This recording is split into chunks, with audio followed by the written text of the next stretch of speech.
Hello नमस्कार, welcome to magic moment with Shruti's blog. तर अजून एका नवीन सकाळमध्ये तुमचं सर्वांचं खूप सारं स्वागत आहे।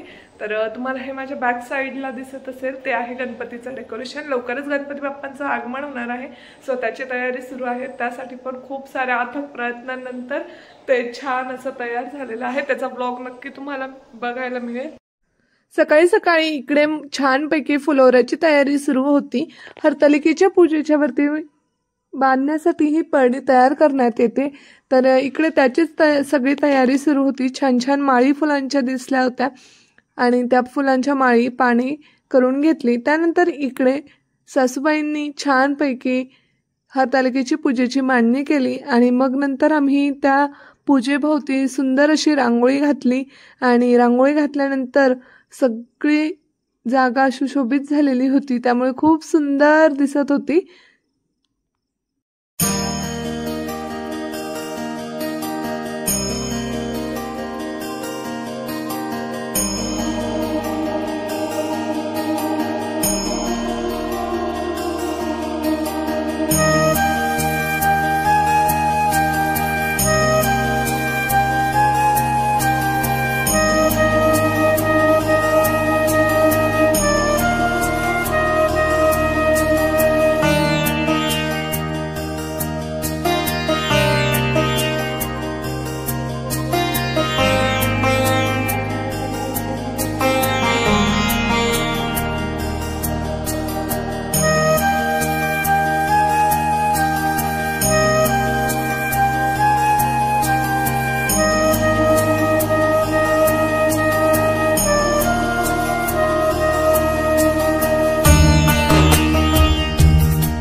हे व्रत भाद्रपद महिन्यातील पहिल्या तृतीयेला करावं।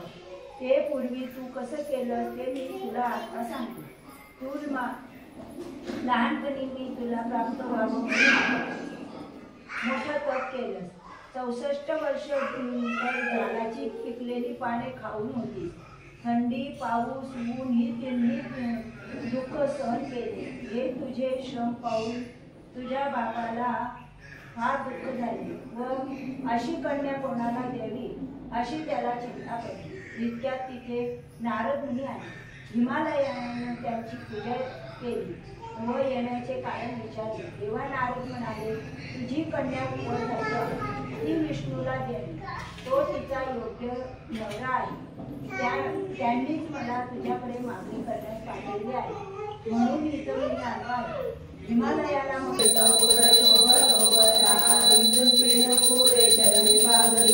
जय देव जय देव जय मंगल मूर्ति हो श्री राजमूर्ति। दर्शन मात्र मन वंदे मात्र मन कामना पूर्ति।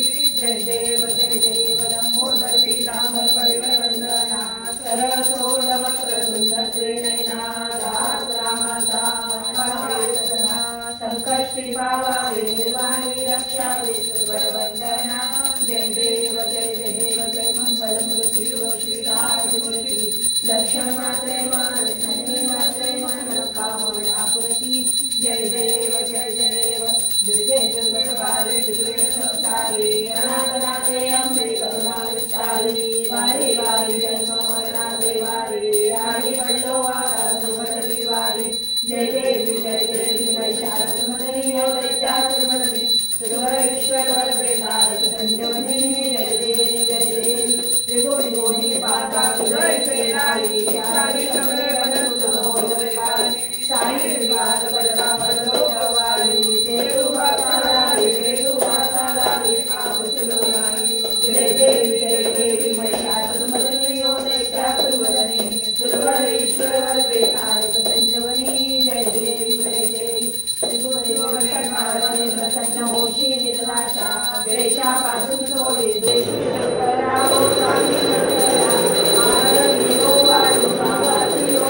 आणि मस्तपैकी आता चेंज करून गणपती बाप्पांची मूर्ती घेण्यासाठी आम्ही सगळेजण चाललेलो आहोत. तर गणपती बाप्पांच्या कशा कशा मूर्त्या आलेल्या आहेत मी तुम्हाला दाखवते. Stay tune with me.